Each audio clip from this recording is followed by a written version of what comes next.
Have you ever noticed something strange about life? The harder we chase after things, the faster they seem to run.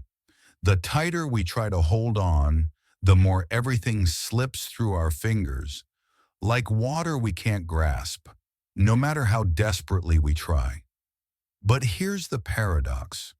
When we stop chasing, when we finally exhale and release the need to force outcomes, life begins to move, not away from us, but toward us. It doesn't respond with chaos. It offers clarity. It doesn't leave us empty. It meets us with alignment. This episode is about that mysterious shift. It's about the magic of surrender, a power that doesn't scream or demand, but quietly transforms everything. And no, surrender doesn't mean you're giving up. It means you're giving in. You're releasing the illusion of control and flowing with the rhythm of something deeper, something wiser than your timeline, your to-do list, or your expectations. So what happens when we stop trying to control every piece of the puzzle? What unfolds when we stop swimming upstream and start trusting the current?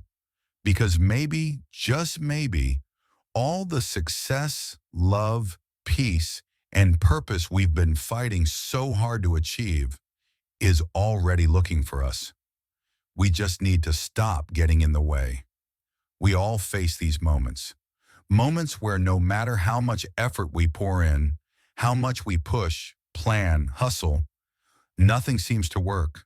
The doors stay closed. The world doesn't budge. So what do? We double down. We try harder. We grip tighter. We convince ourselves that if we just control more, fix more, push more, it'll all finally click. But what if the truth is exactly the opposite? What if our obsession with control is the very thing creating resistance? It's a counterintuitive truth. The more force we apply, the more friction we feel. And the more we resist that friction, the more life seems to push back. Until something breaks, not outside, but within. Maybe it happens when we're exhausted. Maybe it comes after one too many disappointments. Or maybe it shows up in a quiet, honest moment when we whisper to ourselves, I can't keep doing this. And so, we surrender. Not out of weakness, but from clarity. We let go. And in that sacred space, without pressure, without performance, life begins to move again. Surrender isn't defeat. It's not about walking away or abandoning your dreams. True surrender is a powerful openness. It's the courageous act of releasing your grip, not on the dream itself, but on how and when it must arrive. There's deep wisdom in that. It's like trusting a river to find the sea, not by carving through mountains, but by winding through valleys, naturally, gracefully. The river doesn't push, it aligns. Now picture this, a clenched fist, tight, strong, but limited. It can't receive. It's too busy holding. Now imagine that same hand, open, soft, ready to receive. That image captures the very essence of surrender. Letting go isn't about apathy. It's about alignment. It's about releasing the idea that we have to micromanage the universe to feel worthy, to feel safe, to feel in control. Think of Sarah, a talented artist. She spent years chasing success. She marketed herself, networked constantly, kept producing at full speed. But despite all her effort, her art felt forced. Her spirit felt drained. Eventually, she burned out. She stopped pushing and returned to painting for joy, not to impress or sell, but to simply express. No strategy, no metrics, just creation. And that's when everything changed. A gallery owner stumbled upon her work, moved by its honesty, and offered her a solo exhibit. That one opportunity opened doors she had been knocking on for years. But the shift didn't come from trying harder. It came from letting go. That's the magic of surrender. because desire itself isn't the problem. Wanting more is human, but when our desire turns into desperation, when we measure our worth by timelines and outcomes, we lose touch with the deeper rhythm of life. Surrender is that quiet, steady practice of realigning, of stepping back, of trusting that what's meant for us doesn't need to be chased. It only needs to be received.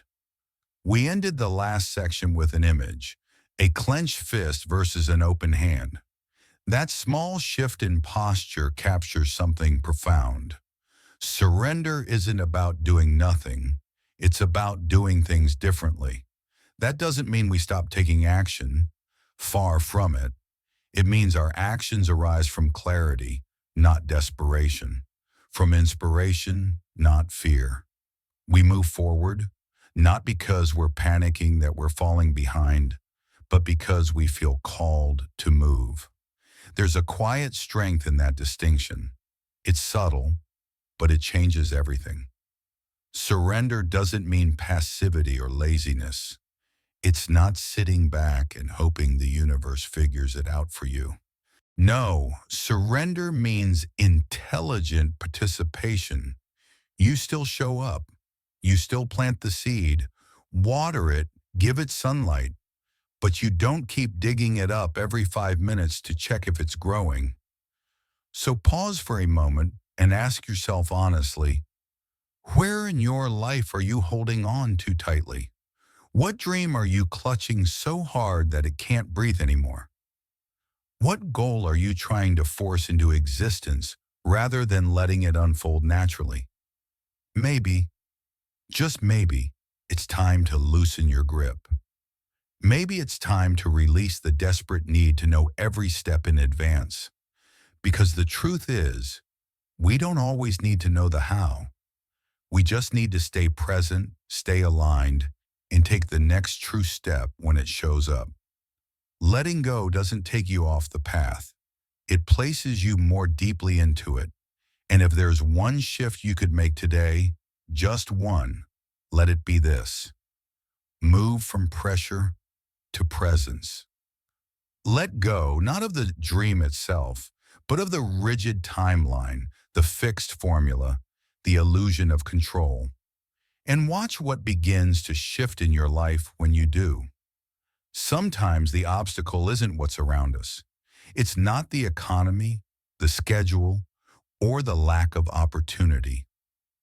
Sometimes the real barrier is quieter, more personal.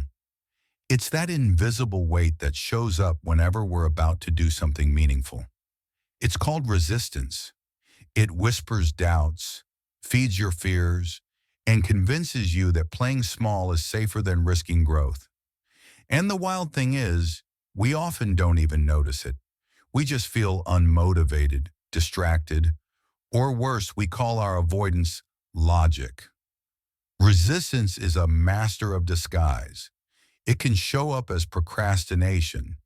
It can sound like that inner critic whispering, "This is stupid. You're not ready." It can feel like exhaustion, the kind that hits the moment you sit down to do something that matters. It might even look like productivity. You clean the kitchen, answer emails, reorganize your workspace, everything except the one thing that truly matters to you. That's the trap of resistance. It hides in plain sight, pretending to be helpful, pretending to protect you, when in truth, it's keeping you stuck, keeping you small. But here's the part most people miss. Resistance only shows up where something meaningful is trying to emerge. It's not a sign of failure. It's a signal of potential. It's like bumping into a wall in the dark. You're not lost. You're just at the edge of something real. So don't run from that feeling. Pause, ask yourself, what am I really afraid of? Because behind every form of resistance is usually one thing: fear. Fear of being judged, fear of not being enough, fear that if you try and still fail, it'll hurt more than not trying at all. That tension you feel inside, that tug of war between who you are and who you could become, that's natural. That's life asking you to grow. Think of Adam, a writer who dreamed of publishing his first novel. He had the talent, he had the time, but every time he sat down to write, the what-ifs took over. What if it's bad? What if nobody reads it? What if I pour my heart into this and it goes nowhere? So instead of writing, he cleaned his bookshelves. He reread old drafts. He stayed busy, but far from the work that mattered. That's resistance, and it's powerful. But the moment Adam stopped fighting it and instead listened to it, something shifted. He acknowledged the fear, not as failure, but as part of the process. He didn't conquer resistance. He learned to move with it. That's surrender in action, not domination, not suppression, just honest awareness, and the decision to keep going anyway. Kindness helps here. So does curiosity. Instead of judging yourself for laziness or lack of discipline, try this. Ask, what is this resistance trying to protect me from? What belief is hiding underneath this fear? Maybe you believe that success will make people resent you. Maybe you fear that if you give your best and still fall short, it means you're not enough. Maybe deep down, trying feels more dangerous than playing it safe. These beliefs are heavy, but they're not permanent. And when you shine a light on them, they begin to dissolve. You can even speak to your resistance, literally. Write a letter from the part of you that's scared. Let it speak. Then write back, not to argue, but to reassure.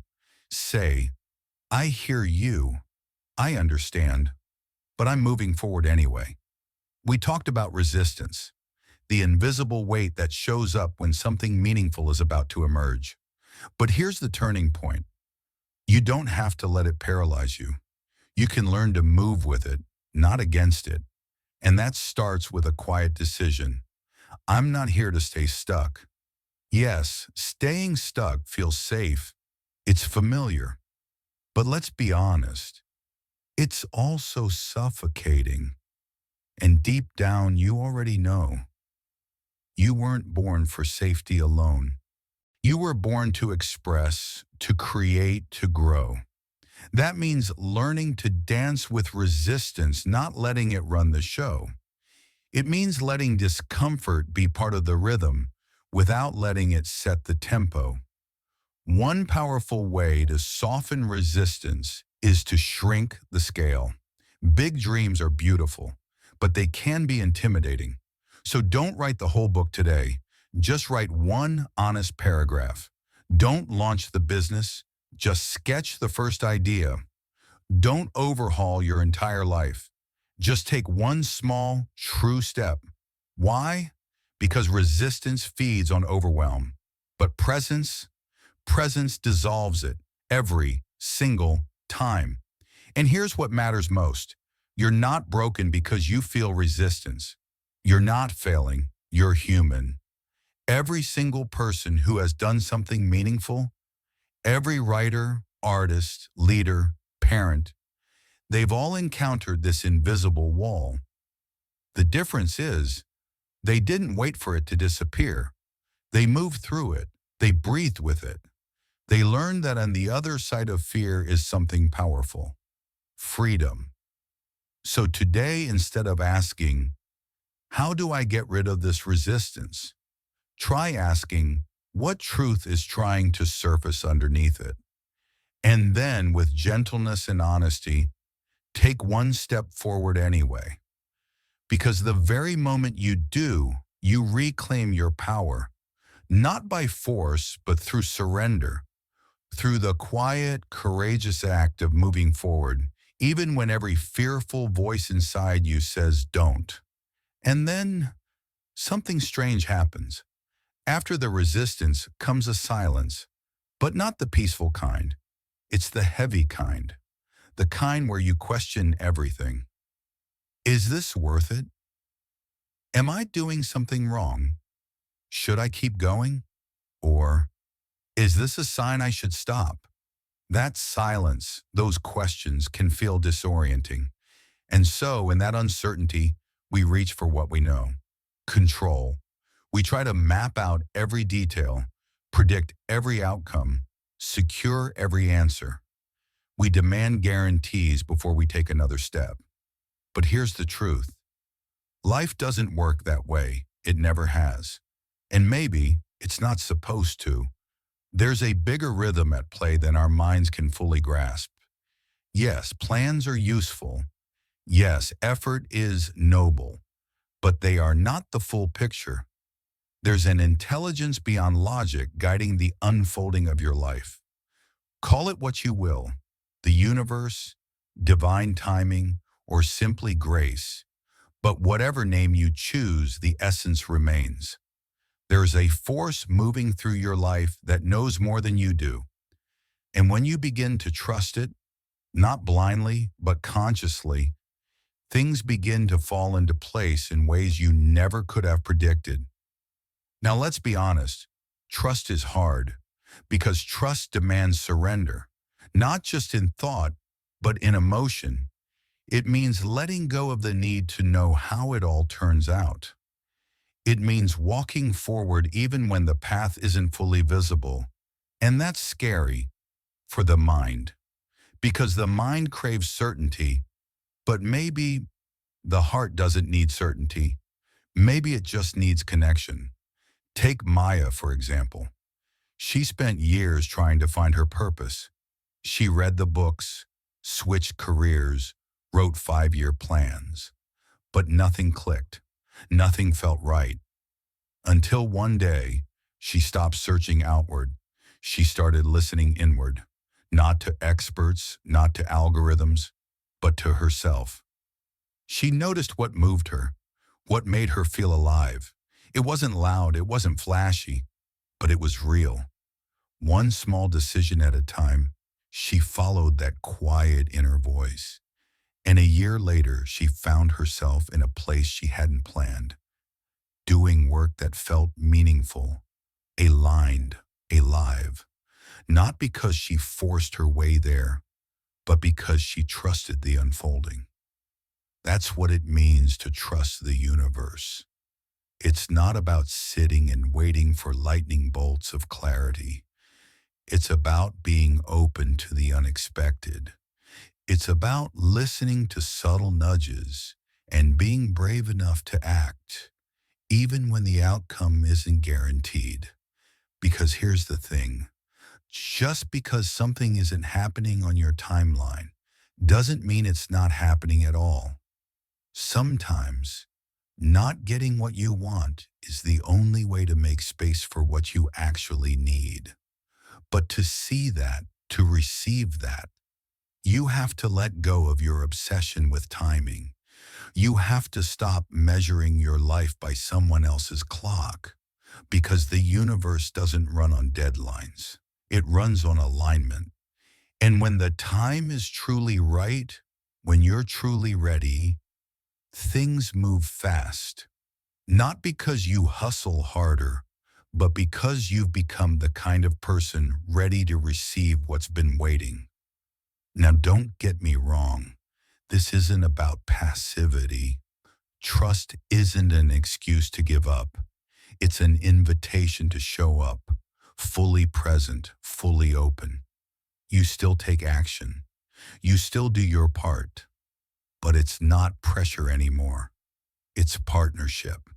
You move like a dancer in rhythm with the music, not someone dragging the melody behind them. There's a freedom in that, a peace in realizing that life isn't against you. It's not trying to punish you or test you. It's trying to shape you. And the things that don't work out, they're not rejections. They're redirections. Closed doors guiding you toward better ones. Delays preparing you for something greater. But you only see this when you stop forcing the narrative. and start listening to the deeper story beneath it all. So ask yourself, where in your life are you trying to force an outcome? Where have you confused struggle with progress?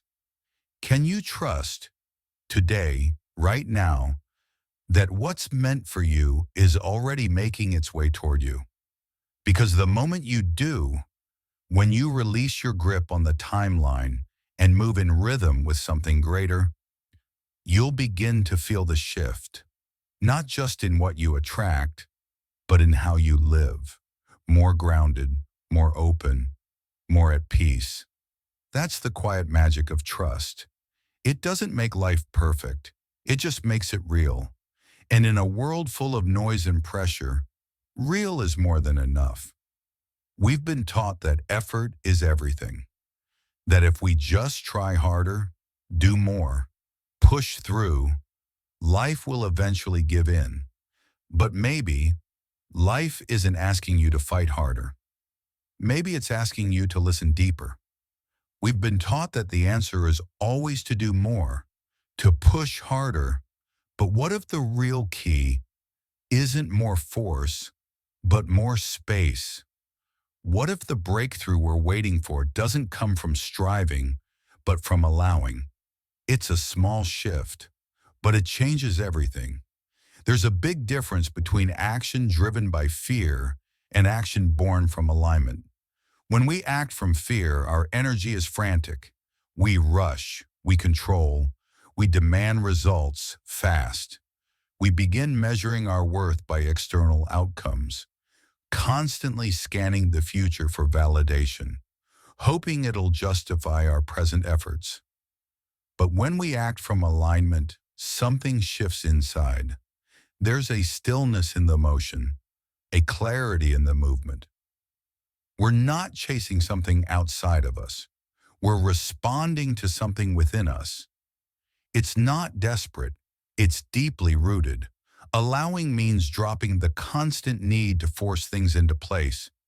It's recognizing that not every situation needs immediate action.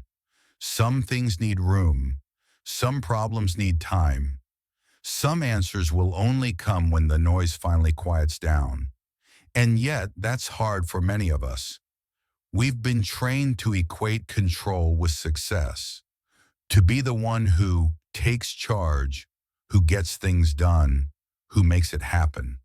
So the idea of stepping back, of pausing, to many it feels lazy, it feels like failure. But here's the truth. There's a quiet discipline in allowing. It takes strength to hold space. It takes wisdom to know when to step in and when to step aside. To allow is to trust, not just in timing, but in yourself. And that trust isn't passive. It's mindful presence. It's being alert, awake, connected. You're not ignoring what's happening. You're just choosing not to react from fear, not to move from panic. You're choosing to respond from a place of peace, of purpose. And there's a rare kind of power in that, the kind that doesn't shout but speaks volumes, the kind that doesn't chase attention but radiates quiet confidence. Ironically, it's often when we stop chasing solutions that they finally find us.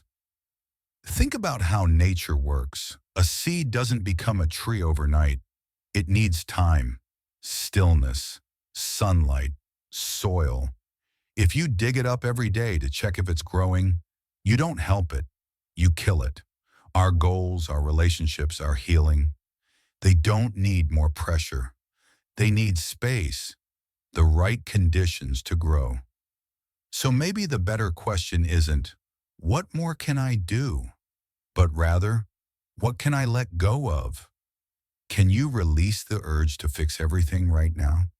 Can you surrender your need to have all the answers today? Can you trust that your energy is better spent cultivating clarity than controlling outcomes? Because in that gentle, open space of allowing, something beautiful happens. You begin to move with life, not against it. You begin to listen, not to the noise around you, but to the rhythm within you. And when you do, things start to align. Not because you pushed harder, but because you finally stepped aside and gave what's meant for you the room to arrive. So pause, take a deep breath, soften the urgency, let yourself land right here, right now. You don't need to force what's meant to flow. You don't need to chase what's already making its way to you. Allow it, trust it, respond with presence, not panic, because what's truly meant for you doesn't need to be forced. It just needs space to arrive. Now here's something most of us don't realize. Expectations can be silent burdens. We carry them like invisible weights about who we should be, how fast we should grow, what success should look like. And they're so sneaky. They shape our thinking. They distort our perceptions. They leave us feeling frustrated, not because life failed us, but because it didn't follow the script we secretly wrote in our heads. And that script, it's rarely based on reality. It's based on fear, on comparison, on control. We don't just want things to happen. We want them to happen our way, on our timeline, under our conditions. And when they don't, we feel cheated. But here's the real truth. Expectations create tension, and tension blocks flow. Wanting something isn't the issue. Desire is natural. Vision is powerful. But when our desires turn into rigid, non-negotiable expectations, that's when we start to suffer. We narrow our focus so tightly, we stop seeing all the other gifts life is trying to offer. We lose our openness. We close ourselves off from mystery, from possibility, from the magic of the unknown. There is a quiet kind of freedom in letting go of expectations, a peace that comes when you stop needing life to follow your plan and instead begin trusting that maybe, just maybe, it has a better one. Earlier we asked, what would happen if we let go of expectations? Well, here's the deeper truth. You let go not because you don't care, but because you care enough to give life space to unfold in its own form. You show up fully, you give your best, and then you release your grip on the outcome. That's not giving up. That's growing up. Think about it. How many times has expectation been the real cause of pain? You expected someone to understand you, and they didn't. You thought reaching a certain milestone would make you feel complete, and it didn't. You assumed you'd feel different once you achieved the goal, but the feeling never came. In each of these moments, the pain wasn't from what happened. It came from what you thought would happen, from the mental script that didn't match the reality. And that's the hidden cost of expectation. It ties your peace to things you don't control. It makes your joy conditional. So when life takes a different route, it feels like you've failed. But you haven't. You just followed a map that wasn't yours. So what's the alternative? It's not apathy. It's presence. It's devotion to the process, without obsession over the prize. It's the willingness to show up, to care deeply, to dream boldly, but without letting your happiness hang on a specific outcome. You can still make plans. You can still work hard, still envision a future that inspires you. But hold that vision loosely. Let it breathe. Leave space for surprise. Because the best things in life often show up unannounced. And you'll only notice them when you're not blinded by what you thought was supposed to happen. So pause for a moment. Ask yourself, what expectations are weighing you down right now? What stories have you been telling yourself about how life should look by now? And more importantly, what might happen if you release them? Not to fall behind, but to return to what's real. When you do, you'll feel it. A lightness, a new spaciousness, a calm that arises not from certainty, but from surrender. And in that space, something powerful begins to shift. Not outside you, but within you. A quiet clarity, a soft, grounded confidence, the kind that doesn't depend on the outcome. Because you've realized no matter what happens, you'll meet it with presence. Not panic, not pressure, but open hands and an open heart. And that, more than any fixed result, is where peace begins to live. Now let's talk about something we often overlook: stillness. Stillness isn't emptiness. Silence isn't passivity. In fact, the most transformative shifts often happen when we stop doing, stop chasing, stop controlling. But we rarely create space for that. Why? Because we've been trained to treat stillness as unproductive, as a pause between the real parts of life. But the truth is, stillness is the real part. It's where we reconnect with ourselves, with clarity, with something deeper than thought. Meditation, in its purest form, isn't an escape from life. It's a return to it. It's not about emptying the mind. It's about meeting the moment fully. It's a practice in surrender, not as some grand, dramatic act, but as a quiet return to breath, to presence, to the now, without judgment, without resistance. You see, most of us carry tension we're not even aware of, in our minds, in our bodies, in the way we rush through moments with a subtle, constant urgency. Meditation slows us down just enough to notice it, to hear the noise we've been living in. And in that awareness, the grip starts to loosen. And here's the best part. You don't need to be a monk on a mountaintop. You don't need hours of silence or the perfect environment. Just a few intentional minutes a day can shift everything. Sit quietly. Close your eyes. Feel your breath moving in and out of your body. Don't try to change it. Just witness it. When thoughts come, and they will, don't fight them. Let them float by like clouds across the sky. This practice isn't about stopping your thoughts. It's about no longer being dragged around by them. And slowly over time, you begin to discover something deeper. A stillness beneath the static. A quiet that isn't empty, but full. Full of awareness. Full of presence. Full of life. And it's in that awareness that surrender becomes second nature. Not something you do, something you return to, because you're no longer lost in how things should be. You're here with what is. And no, meditation isn't the only path to that kind of presence, but it's one of the most direct. It teaches your mind to let go. It teaches your nervous system to soften. It gives your heart permission to feel again, without judgment. From that space, clarity arises, not from struggle, but from connection. And in a world that's always pulling us outward, this inward return is revolutionary. Because within you, there is always a space untouched by the chaos, a space of peace, of deep knowing, of gentle presence. And when you visit that space regularly, even for just a few moments, everything begins to change. You stop reacting, you start responding, you stop needing to fix everything. You start trusting that some things simply are. This right here is the true foundation of surrender.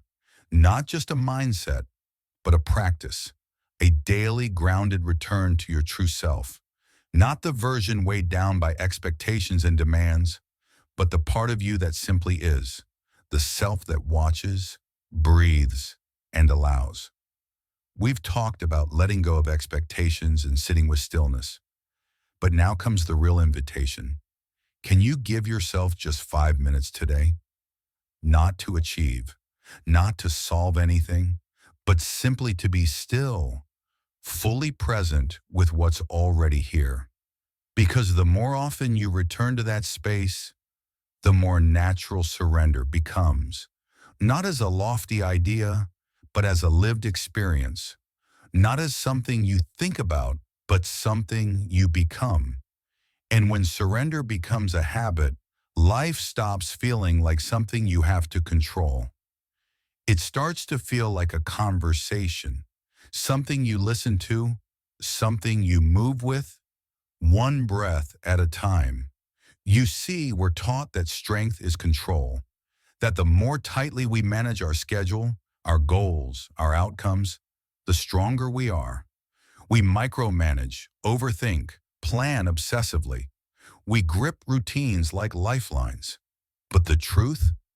Most of our desire for control doesn't come from strength. It comes from fear. Fear of uncertainty. Fear of losing what we've built. Fear of the unknown. And ironically, the more we try to dominate life, the more disconnected we become from its natural rhythm. The tighter we hold on, the more things seem to slip through our fingers. Control promises safety, but rarely delivers peace. It gives us tension, exhaustion, the never-ending burden of trying to make everything go according to plan. And when it doesn't, we collapse. We doubt ourselves. We question everything. But maybe the real issue isn't failure. Maybe it's that we believed we were in control to begin with. That's what surrender gently challenges. It invites us to redefine what real power looks like. True strength doesn't force. It flows. It adapts. It bends without breaking. It doesn't shout. It's grounded.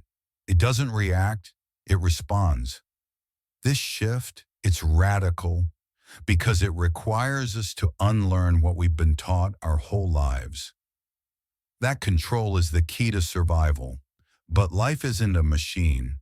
It's not meant to be programmed and predicted. It's a living, breathing process.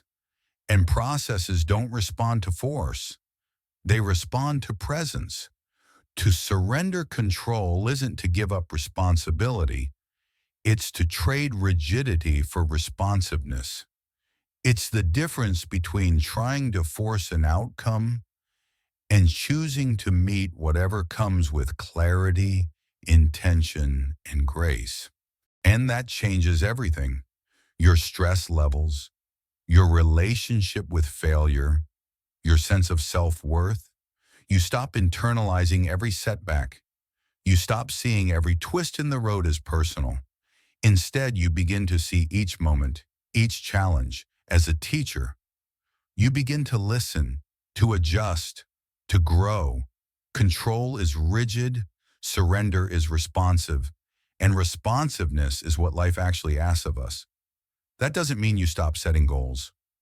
It doesn't mean you stop planning, but it does mean this. You stop tying your identity to the outcome. You remember that you are not your productivity. You are not your results. You are the presence behind it all, the one who can pause, who can choose again, who can keep going without being crushed by perfectionism. So take a moment. Where in your life is control quietly running the show? Where are you gripping so tightly that you've lost your sense of ease? Where have your routines turned into cages instead of containers?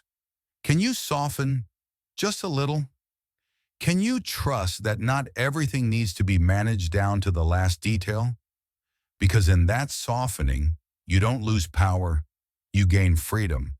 The freedom to pivot, to respond, to move with life instead of fighting it. That's real resilience. Not the kind that resists, but the kind that listens before it speaks. The kind that whispers, I'm not here to conquer life. I'm here to collaborate with it. And in that collaboration, control fades.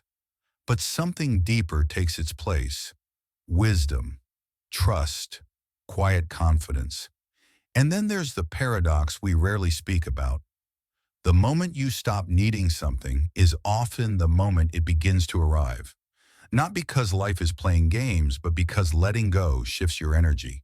It moves you from grasping to receiving, from lack to presence. You've seen it before. You push, you force, you obsess, and nothing moves. Then one day, you release the outcome. You surrender, not in defeat, but in peace. And suddenly, things begin to flow. Opportunities appear. Clarity lands. People respond. Not always instantly, but the shift is real. Because surrender invites alignment. Not because you gave up, but because you gave in to timing, to trust, to the deeper current of life. But to truly live this way, we have to go even deeper. We have to ask, why do we want what we want so badly? Is it because we believe that once we have it, we'll finally be whole, finally be enough, finally be safe? That belief creates pressure. It says, until this happens, I can't relax. I can't be happy. Surrender breaks that lie. It says, I can want something and still be whole. I can work towards something and still be at peace. It separates desire from desperation. And in that separation, freedom begins. This isn't about abandoning your goals. It's about no longer letting them own you. You still show up. You still do the work. But you stop gripping the outcome like your life depends on it. You stop using your results to measure your worth because you begin to understand how you live matters more than what you achieve. This paradox that letting go brings more isn't just poetic. It's how life actually works. Force creates resistance. Openness creates flow. When you loosen your grip, you return to the present moment. And from there, you move with clarity. You act with precision, without the noise. Think about how different you are when you're calm, when you're centered, when you're not needing something to happen just to feel okay. That energy, it's magnetic. You're no longer pushing people or possibilities away with tension. You're drawing them in with authenticity. And even when things don't go your way, you don't fall apart. You don't spiral because you're no longer attached to outcomes. You're rooted in truth, in integrity, in presence. This is the quiet power of surrender. It gives you your life back, not as a reward for letting go, but as the natural result of finally being here, fully. Now you stop postponing peace. You stop saying, I'll be okay when, and you start living like it's already true. So ask yourself, what are you gripping that's causing more tension than movement?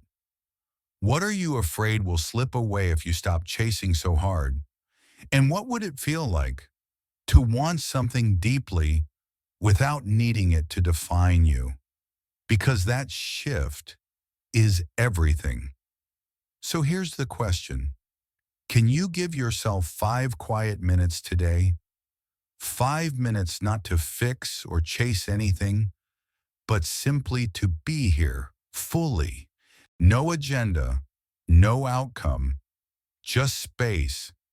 Because the more you return to that space, the more natural surrender becomes. It stops being a concept and becomes a way of living.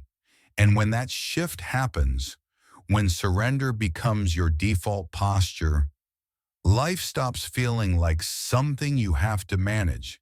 It becomes something you move with, a rhythm you feel, a partner you trust, one breath at a time. We often confuse control with strength. The more we manage, the more powerful we feel. We fill our days with checklists, plans, expectations. But deep down, what drives that control? Most of the time, it isn't power. It's fear. Fear of losing what matters. Fear of uncertainty. Fear that if we stop controlling, everything might fall apart. But the tighter we grip, the more things seem to slip away. Control doesn't give us peace, it gives us pressure. And when things don't go according to plan, we feel like we've failed. But maybe the failure isn't in the outcome. Maybe it's in the illusion that we were ever in control to begin with. That's the quiet revolution of surrender. Doesn't rob you of your fire or your ambition. It grounds it.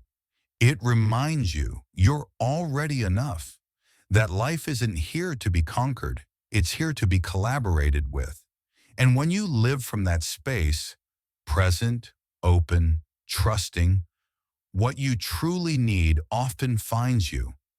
Not because you forced it, but because you were finally ready to receive.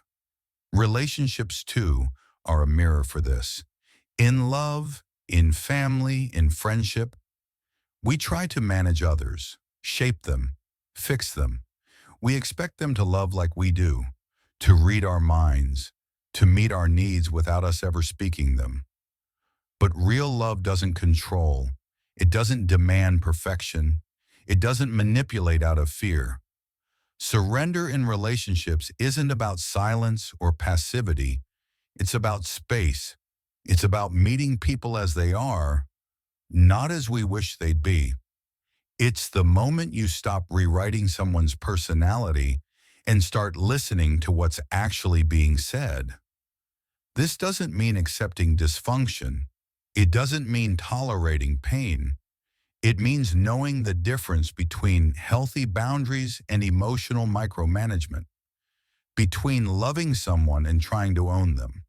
True connection can't survive in captivity, but when two people show up, not perfectly, but honestly, something sacred happens, a deeper intimacy, a stronger trust. That's surrendered love, not reactive but responsive, not controlling but compassionate, and it all comes back to presence. The now is where life actually happens, not in the past, not in the future, here. And yet we so often miss it, distracted by what ifs, should haves, or what's next.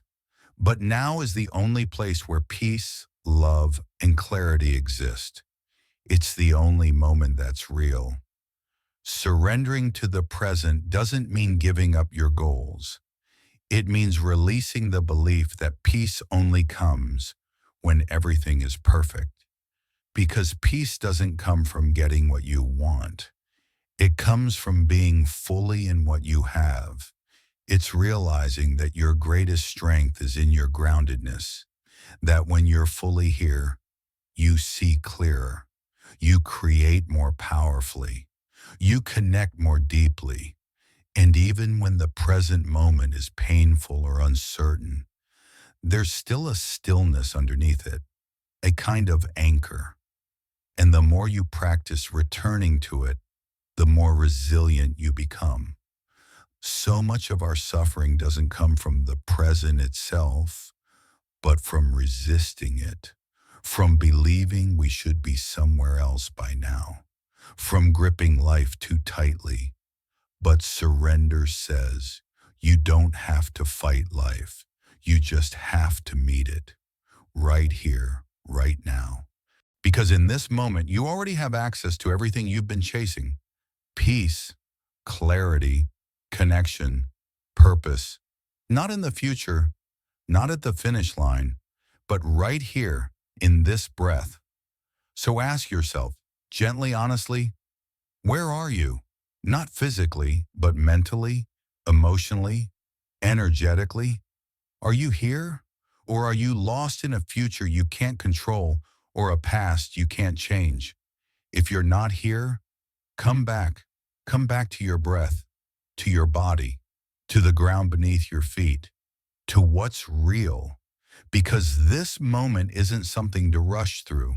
It's something to live. And when you live it fully, you realize something profound. Surrender isn't just about letting go of control. It's about coming home, to yourself, to now. So much of what we chase is already within reach. We just miss it because we're moving too fast, gripping too tightly, trying too hard to force life into a shape it was never meant to take. But surrender is different. It doesn't mean giving up. It means tuning in. It's a way of living, a way of listening, a way of remembering that what's meant for you will never need to be forced. So as you step back into your day, carry this truth with you. Surrender is not the end of effort. It's the beginning of true power, a power that moves with life, not against it, a power that invites, collaborates, and trusts. Start there. Start now. One breath at a time, one moment at a time. Surrender. Not because you're weak, but because you're finally ready to live from your deepest strength. And if this message spoke to something inside you, share it, reflect on it, revisit it. Because surrender isn't something we master once. It's something we remember again and again, every time life whispers, let go.